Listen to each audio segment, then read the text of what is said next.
Have you been wondering how to take these amazing looking split shot videos where the bottom half of your frame is showing the underwater world while the top part of your frame is showing what is above the surface? Well, if that's the case, then you've come to the right place, because in today's video I'll show you a very easy and inexpensive way of how you can achieve these really cool looking shots. Coming up.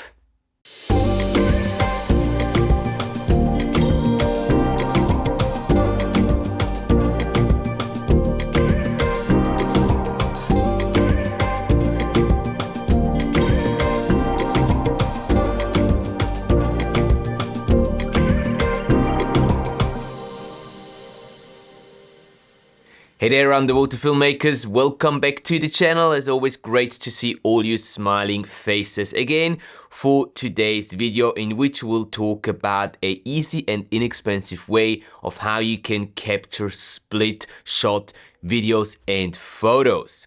Now, if we look at the technique that is behind capturing such images, then it comes basically down to having a camera with a rather large dome port attached to it, so that you are actually able to capture the bottom half of the image underwater and the top half of the image above water. So it's really a very wide angle kind of view that you're trying to achieve here.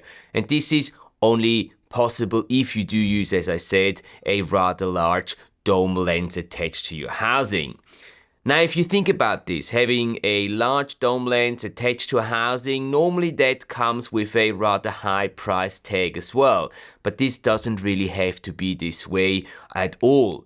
Just before I was leaving for our last underwater videography workshop of this year, which was held in Egypt last week, my friends at Divevolk, they sent me their brand new Dome Port for their very popular Divevolk SeaTouch 4 Max underwater smartphone housing, which in fact is my absolute favorite underwater smartphone housing. And funny fact here by the side, I did actually see quite a few of the divers, not just within our workshop group, but general vacationing divers that were spending their time at Marsa Chakra village, where we had our workshop hosted. I saw quite a few of these divers using smartphone housings, and in particular the Divevolk SeaTouch 4 Max was very well represented there, which is kind of proof to me that I'm not the only one who finds that housing really, really practical and a great piece of equipment to capture underwater adventures. But there's a lot of other people out there that have come to using this smartphone housing for their needs as well. Well, anyway, so my friends, they sent me the dome port for the smartphone housing. Full disclosure here, I did not pay for this one. They sent it to me and asked me if I can take it onto this trip and try it out in a quiet moment. So to see what I think of it and whether or not I like the dome port function on the SeaTouch 4 Max underwater smartphone housing. So I did that right at the end of the trip. I had like an hour or so of spare time. I used that to jump in the water for a quick snorkel session with Sebastian, and we tried out the dome port on the Divevolk SeaTouch 4 Max underwater smartphone housing with my iPhone 14 Pro Max in there. The results that we got, they were really, really cool. I think that this dome port works very, very well with the housing, because obviously it's been manufactured and designed to work with this housing. And you can get some really cool images. Like this little lionfish here was swimming right at the entrance as we were getting into the water in like 20-30 centimeters of water. We came across that one as we were walking in, and spent some time trying out the lens there.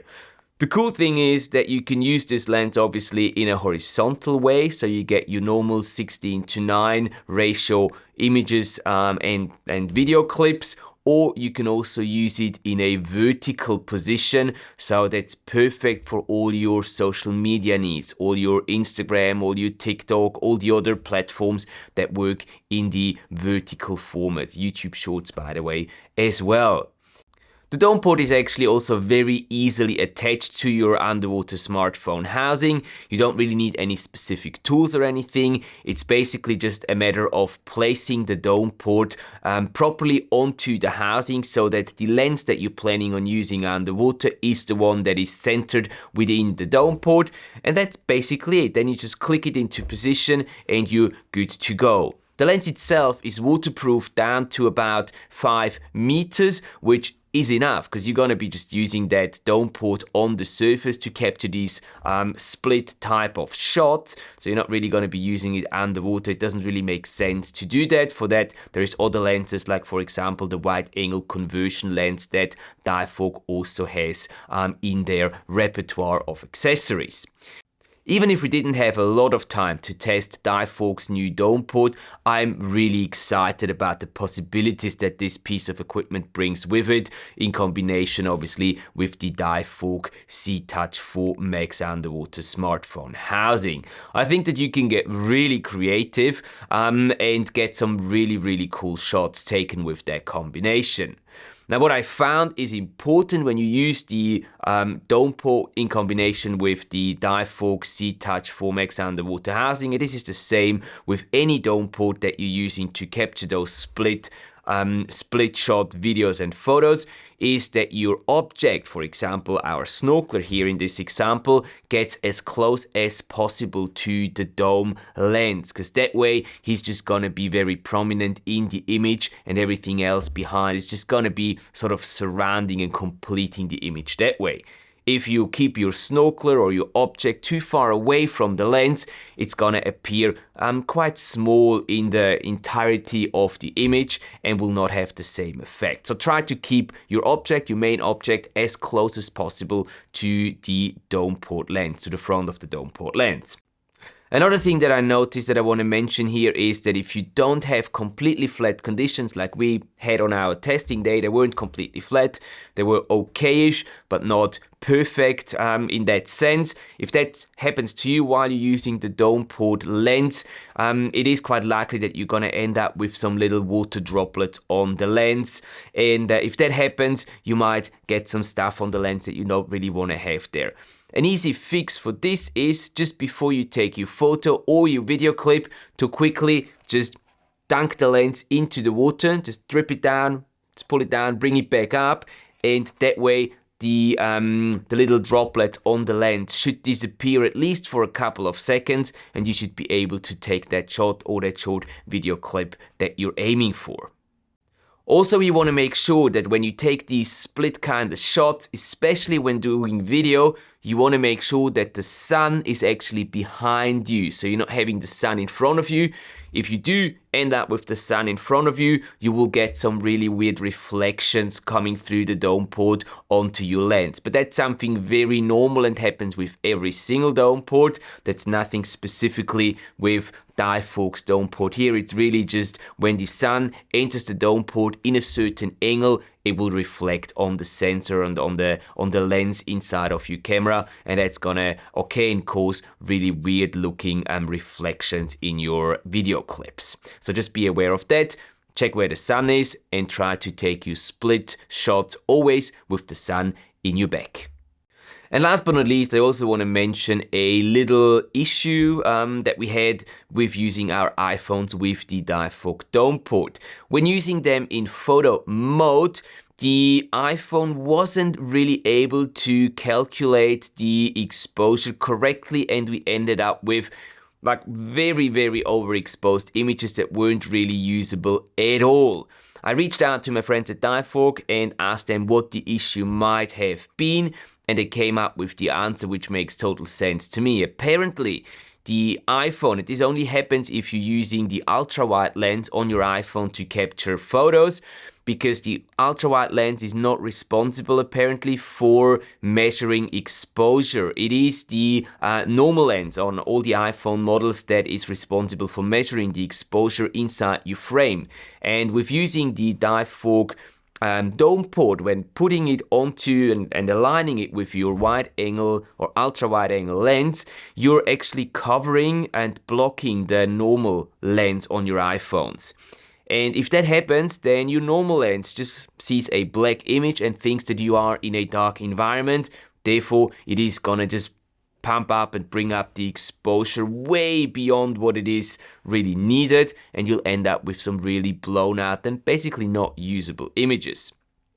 Now, Divevolk is in contact with Apple in regards to fixing this problem and finding a solution how they can work around this. The workaround right now is to not use the native camera app that is inside your iPhones, but use a third-party app, which is then not going to be using the normal lens to measure the exposure when the ultra-wide-angle lens is used.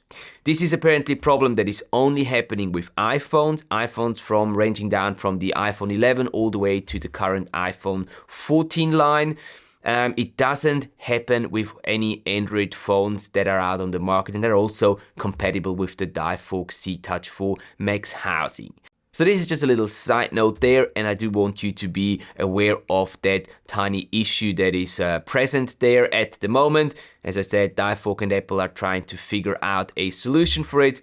But for the time being, if you want to take photos with your ultra-wide-angle lens using an iPhone, make sure that you use a third-party app to control the camera while doing that. And there you have it, guys. This is a really easy way of capturing such amazing looking split type videos and photos. Now, I mentioned at the beginning that it is also a very inexpensive way of achieving that, and let me give you some numbers here to prove that. The Divevolk SeaTouch for Max underwater smartphone housing, which you're gonna need to place your iPhone or your smartphone, for that matter, in here, is gonna cost you around $200 US, and then the dome port that you need to actually get that really cool look is gonna cost you another $120 US on top of that. So you are looking at $320 US roughly to get the whole package that you need to be able to take such amazing looking shots. And I think that is quite reasonable.